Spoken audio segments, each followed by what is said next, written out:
नमस्कार मित्रांनो, शेतकरी ब्लॉगमध्ये आपलं स्वागत आहे मित्रांनो.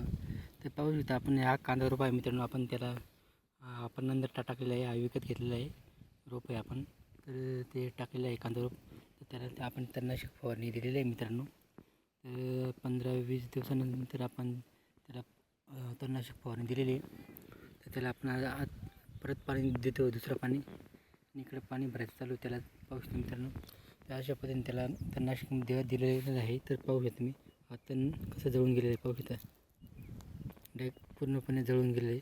तर असं तणनाशक फवारा मारलं तर असं तण डायरेक्ट जळून जातो मित्रांनो. तर असं म्हणून मोठे तण जळून जातो, म्हणून आपण तणनाशक फवारणी दिलेलं आहे. आणि त्याला पाणी भरायचं आहे मित्रांनो. पाहू शकता तुम्ही. तर मोठा चालू केलेलं आहे मित्रांनो. पाहू शकता आपला डोंगर कडाचं जवळ शेत आहे. आणि हा पण हाताने टाकलेला रोप आहे. हा थोडा मोठा झालेला आहे मित्रांनो.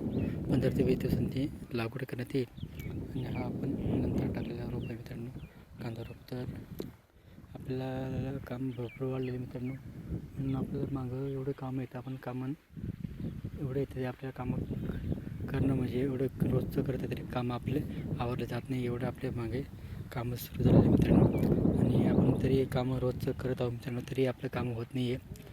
पण तरी आपण प्रयत्न करत आहोत सारखा, आणि सारखं आपल्या शेतामध्ये येणं जाणं राहतो आणि कामं राहतो. पण आपण 100% काम करण्याचा प्रयत्न करतो आहे रोज मित्रांनो. पण आता एक हळूहळू होईल. काही रोजचं काम असं आपल्या पाठीमागं एक दिवसाचा नसतं मित्रांनो. आणि हा मोठा रोप आहे, हा आपण हाताचा रोप आहे, आपण स्वतः तयार केलेला रोप आहे. तर लागवडीसाठी आलेले आहे 15-20 दिवसाने. आणि आता हा जो रोप आहे त्याला पाणी बरं काम करू मित्रांनो. एवढे लाईक शेअर कमेंट करा, आमच्या चॅनल सबस्क्राईब करा. जय जवान जय किसान मित्रांनो.